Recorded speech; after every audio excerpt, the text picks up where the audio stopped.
আমি এটা লিখে রাখলাম কেননা আমি যাতে ভুলে না যাই। আরো ভবিষ্যতে সময় পেলে এটার পরবর্তী সংস্করণে হয়তো এই এই সময় লেখাগুলো ধরে ধরে আরো সামনে উত্থাপন করতে পারবো।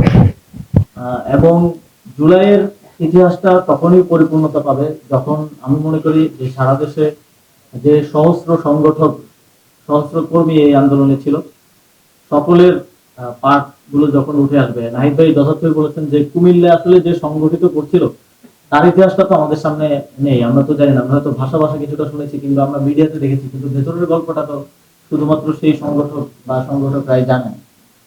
এবং রংপুরে যে সংগঠিত করছিল, এভাবে সারা দেশে যারা সংগঠিত করেছে, যারা আন্দোলন করেছে কিংবা যারা ফ্যাসিলিটেট করেছে নানাভাবে, এবং আরো অনেকে আছে যারা পেছনের রূপকার, পেছনে থেকে সহযোগিতা করে গেছেন।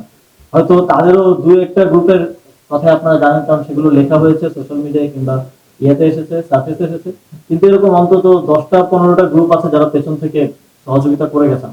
এমন অনেকে আছে যারা চানো না তাদের নামগুলো আমরা নেই, তাদের প্রফেশনালিজমের কারণে কিংবা তাদের জবের কারণে। এরকম অনেকগুলো ফ্যাক্টর, অনেকগুলো মানুষ এই জুলাই গণঅভ্যুত্থানের সাথে জড়িত। এই বইটা শুধুমাত্র আমি আসিফ মাহমুদ আমার চোখে জুলাই, আমার ব্যক্তিগত অভিজ্ঞতার জায়গা থেকে লেখা। তারপর আমি মনে করি এটা সম্পূর্ণ না আমার দিক থেকে।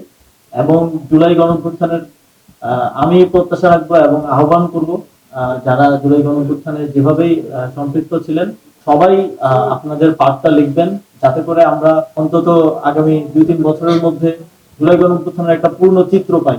আমাদের কাছে যেন একটা পূর্ণাঙ্গ ইতিহাস থাকে। এবং আমরা যেভাবে দেখি যে মুক্তিযুদ্ধের ইতিহাসকে বিভিন্ন পর্যায়ে বিভিন্ন সময়ে নানাভাবে ফেব্রিকেটেড করা হয়েছে, সেটা যাতে না হয় সেজন্য আপনারা স্মৃতিতে থাকা অবস্থাতেই সেই স্মৃতিগুলো সংরক্ষণ করবেন, লিখবেন এবং সংরক্ষণ করবেন এবং আমাদের পরবর্তী প্রজন্মের কাছে পৌঁছে দেওয়ার জন্য প্রস্তুত করবেন।